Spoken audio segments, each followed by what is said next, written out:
Hello, everyone. I'm Edward. Today I'm with Thương, a young man here in Hanoi, and we're going to talk about education today because Thương, you're a student, right?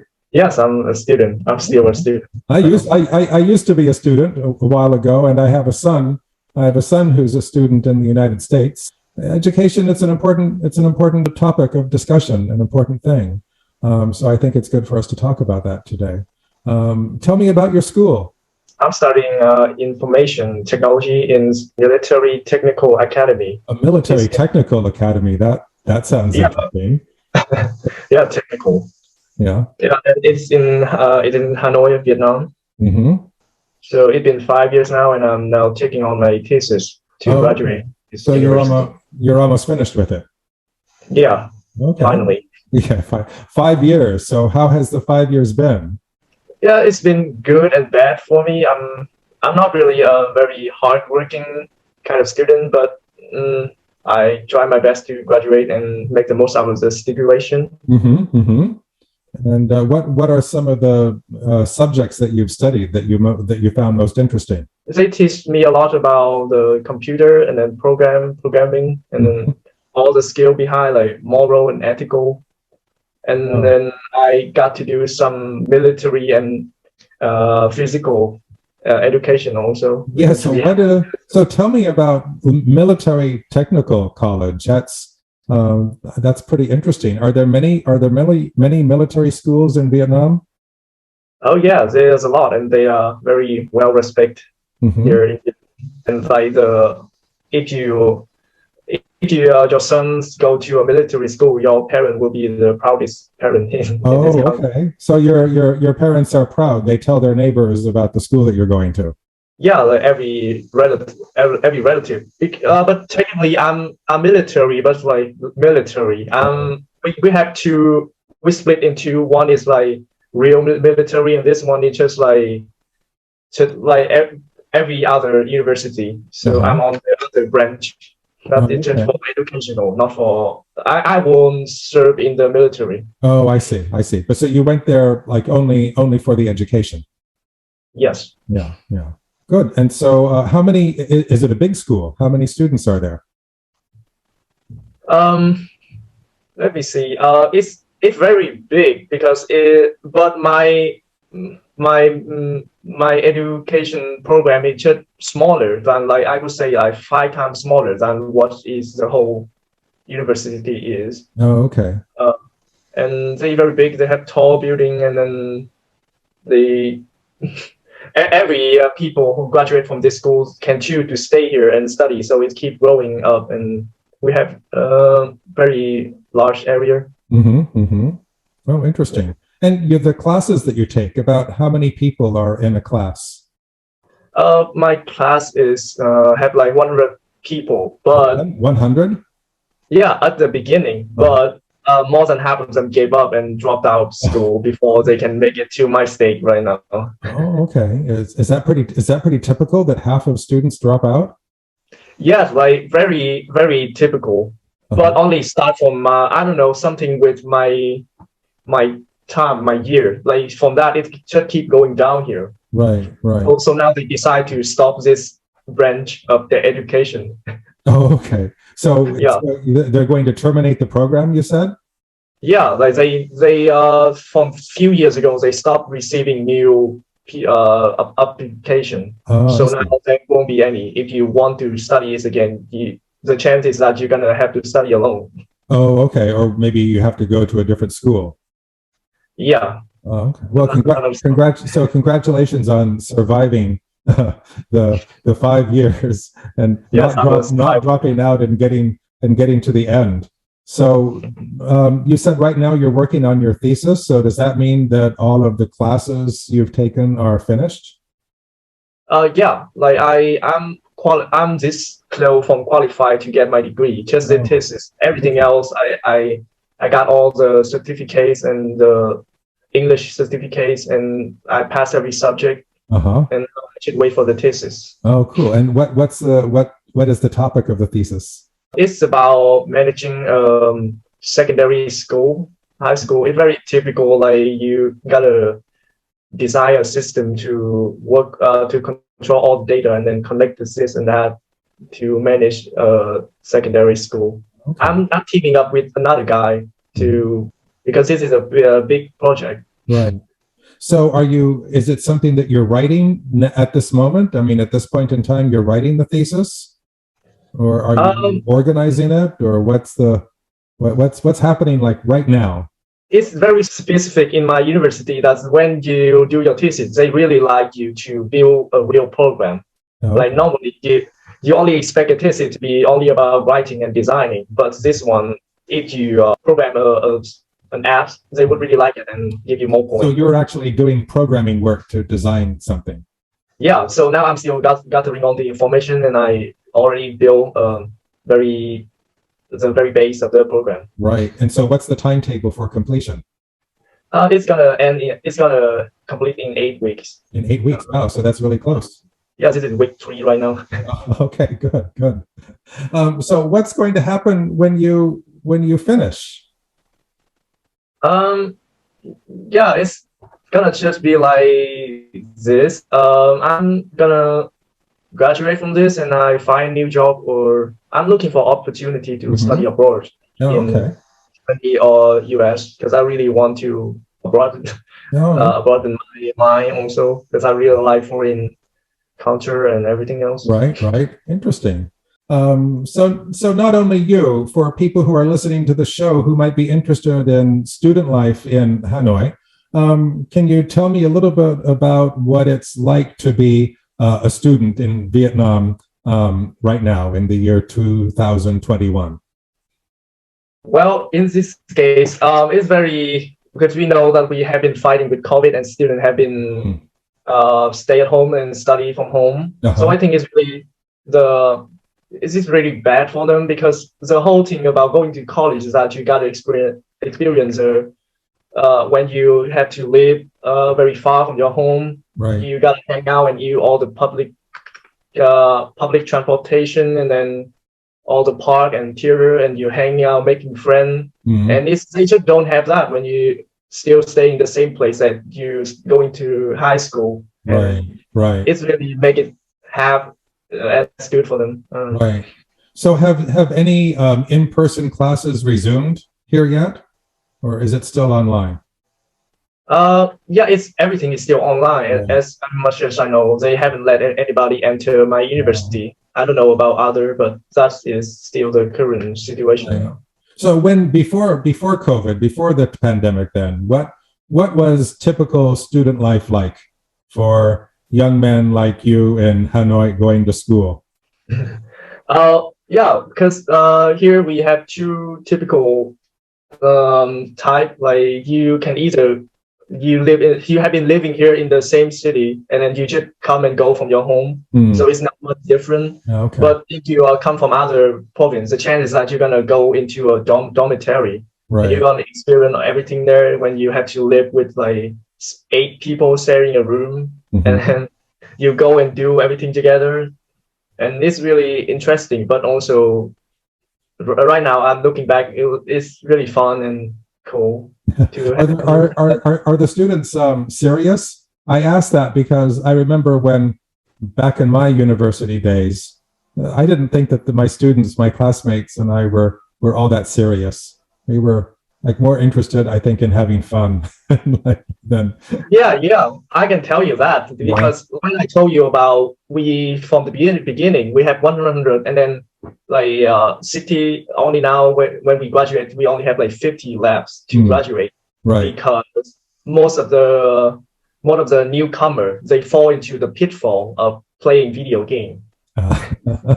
So they got addicted to that, and then it just keep going downhill for them from then. Like I remember, I also have the time when I do that. Like I play video game with friends for 18 hours, and then we used to go to the gaming coffee when you can sit there. Like you have a combo of you paying 30, and then you got 8 hours of playing, and they give you a drink also. So it's really like you going all out, because this student, when they come from other province, they rather be controlled by their parents. So now when they come here to study, they haven't learned about financial Oh, management. right. So it's So they can, maybe easy to spend too much money or easy to be distracted by being away from home. yeah, so that's the case. So Yeah. I see many of my friends, they just play a lot of video game and hang out, so they distracted from the study. Right. So they just drop out after 1 or 2 years, or they Oh, rather going up and down in 5 years and they completely drop it oh, wow. because the university kicked them out. Oh, so the universities will kick students out if they're not like passing tests or doing the work.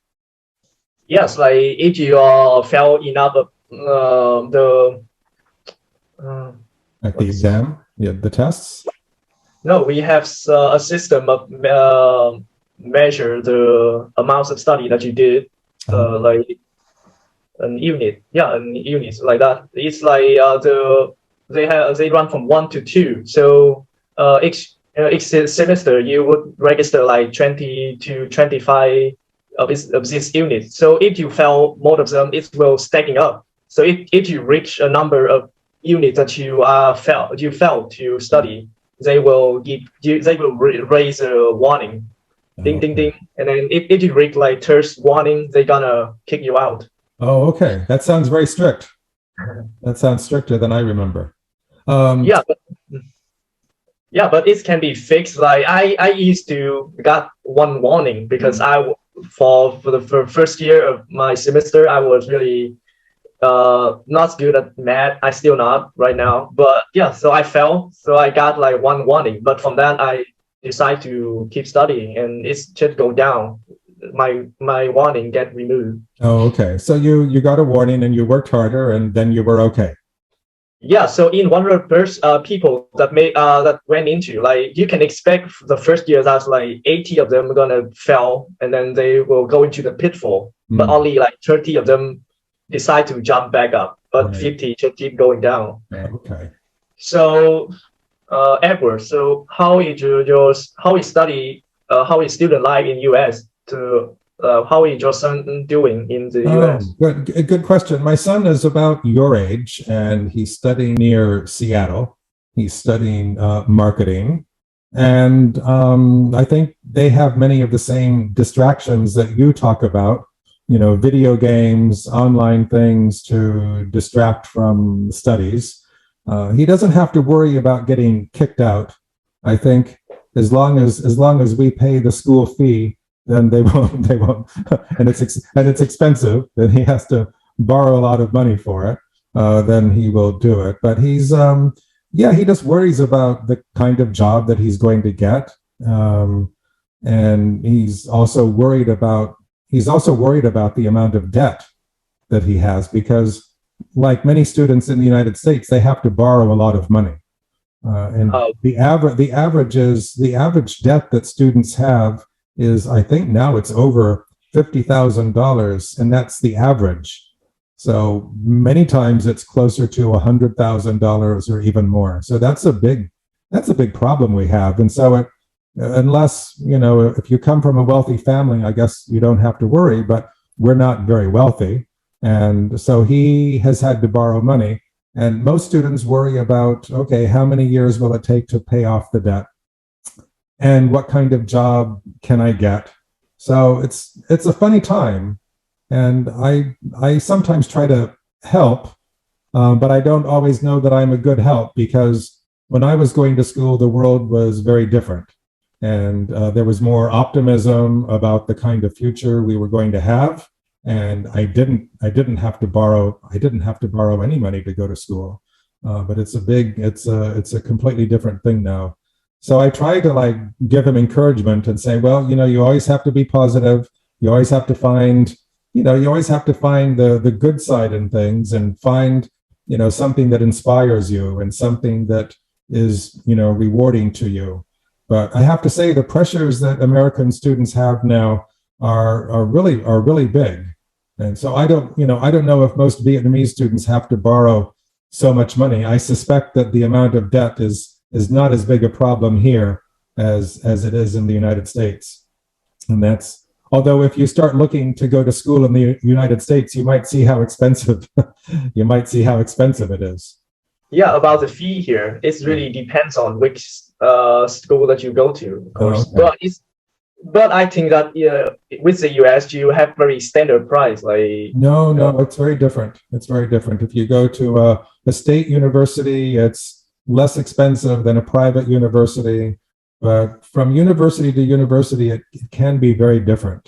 But they've all gone up. Even the state universities have increased a lot. And it's a shame because, I don't think it has to be that way. I think there's solutions to, it's a matter of how much money the government puts into the school. And the more money the government puts into the school, the less the tuition fee is. But I think what's happened, and this is my, negative take on the world right now, but in the United States, the banks have learned that they can make a lot of money by loaning money to students. And so the banks and the government kind of work together, and the banks make a lot of profit and the students are put into a lot of debt. And I don't think, not many people see that connection, and they don't demand better. So we're not in a good situation right now. But when I went to school, my first year salary when I graduated from university, my first year salary was enough to pay for my 4 years of education. And that's like unheard of right now. Like I said, with $50,000 or $100,000 in debt, many people are in debt for the rest of their lives. And that's just a big shame. So my son is in that situation. He's the same age as you. He's about to graduate. And, I try to help him stay positive, but sometimes it's a difficult call. And, of course, he could do well and get a good job and begin to pay off the debt, but not everybody is able to do that. And we don't know yet if, what it's going to be like for him. So, yeah, it's a different world. what is he studying in? Yeah, he's studying marketing. And I don't know. I guess marketing is a practical thing to study to get a job at a business and in support of global capitalism or whatever. Yeah. But many people are studying marketing. There's thousands of people studying marketing, and there's a lot of stories of people. They study business, they do things, and they still, cannot find a job that pays well, helps them have a good life and pay off their student debt. So I know I'm sounding pessimistic now. I don't like to be. I like to try to find the positive, but I just can't help but think that the world has become a more challenging place than it was when I was going to school. And part of me just thinks that our leadership is just not doing a good job in creating the world that'll help our young people stay healthy and thrive. So, some people think that there's nothing that can be done. I just think that my generation and the political leaders that we have had have failed us. And, I think there are solutions, but the solutions don't come from the people who now have the power. So financing, of course, is a very big problem or a very big worry that American students have. And I don't know very much about the situation in Vietnam about how education is paid for. Can you talk about that? Yeah, about financial. From my experience, the reason that I go with my military is also because it's very cheap. It's relatively just like if you work the low wage job here, like 5 million, you can also pay for your university. And yeah, that's what I did also. I also do some part-time. I also do some part-time job, and it was enough to pay for one semester already, because it's like barely nothing, because it's 5 million here. It's just like it's what you pay for living. $200. Yeah. No, that's unheard of, and that's unheard of in the United States now. Yeah. Yeah, it's an exception for my university, but other universities they can become like 15 or 20 million per semester. Yeah. And they would not study 5 years like my university. Right. Right. Because longer, the more money you need to pay. Hmm. Yeah, So but about the situation in US, I saw like most of people in Vietnamese, they when they choose to study abroad, they always look for scholarship, yeah. and like they would reduce like to from 50 to like completely 100%. Right. Only then they decide to go there. So what's the opportunity for you to get a scholarship at a young people in Yeah, I think your country? actually I'm not an expert at that. Of course, people look for scholarships and opportunities, and you always read we read in the newspaper that from for families that are very poor, there are usually a few scholarships that are extended to people. The challenge is that when you make an average salary, when you're middle class, you don't qualify for anything like that. It's means tested. So we're not, I'm not rich, and my family wasn't rich, and so we don't qualify for any assistance. You're basically told, well, it's easy to get a loan, so just borrow the money. And that's a problem. I think for foreign students, students who are like you, who might, if you come to the United States, you might actually find it's easier to find financial assistance here in Vietnam to help you study in the United States or in Europe. It might be easier for you than it is for my son, because we looked, but there was virtually nothing.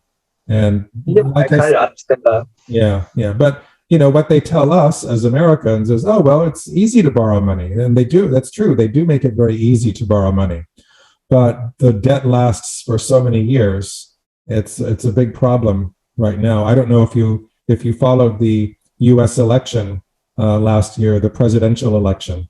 The candidates were talking about student debt, and Joe Biden talked about giving some relief for student debt. Well, he said that, but he really hasn't. He's done almost nothing, because the people who control him, the people who make so much profit from the debt, don't want him to do it. So Yeah.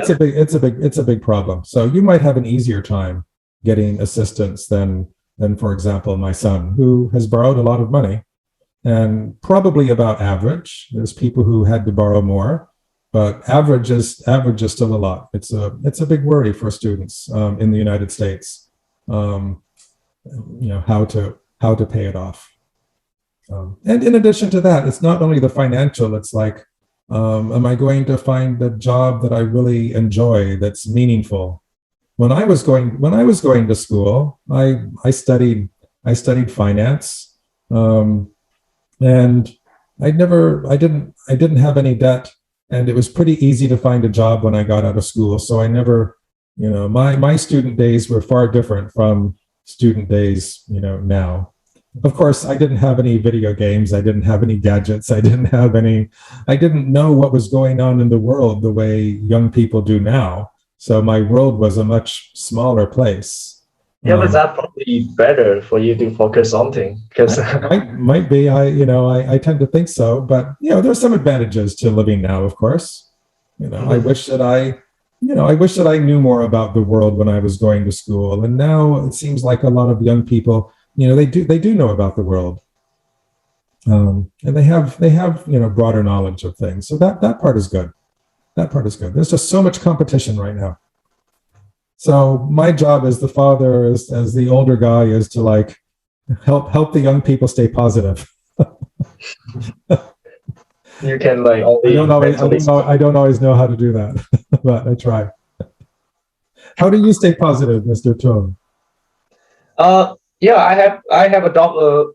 I yeah, because I'm very introvert, and I don't go well with other people, so I pick up some hobby that I can do it myself, so Yeah, I that's don't good. depend on people. You can Yeah. see this an ukulele. I play that sometime, Ukulele, and then cool. and my hobby in my free time is mostly reading. I read a lot of That's excellent. other I wish my genre. son I wish my son did more reading, because when you read, it actually helps. I think reading helps people with life, and it helps people to find positive stories. I know it does for me. But my son doesn't like to read. He doesn't read novels. He just reads textbooks at school. He doesn't read literature. Yeah, but I think also you don't just read books that gonna encourage you, oh, say positive, but also books that can point out your flaw, your negative side, so you can recognize a pattern, and then you can the part of recognize that it also fixing it already. So it's really good. Like any book, should pick up once. Yeah. But no, you're right. A hobby is very important. To have something that you make and something that you do, that can be a very positive experience.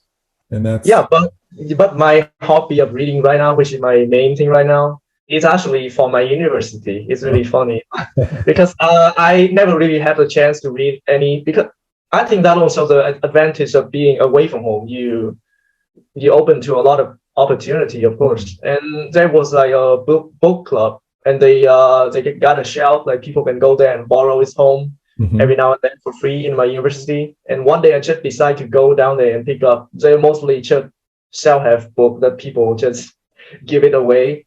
So from then, like 2016, and now it's like 5 years, and I have been reading a lot of books. Just starting from then. Right.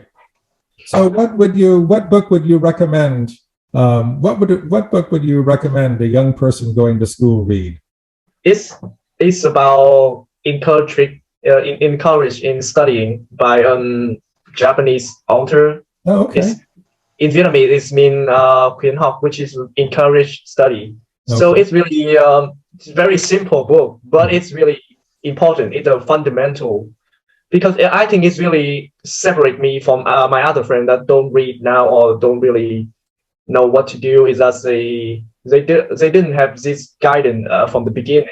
So they're just going, they're just floating around. They don't have a direction. So I think it's really important to have this book to guide you, to have straighten it up for you. Great. I think that's a positive message, and maybe we should conclude on that positive note by giving this recommendation out to people.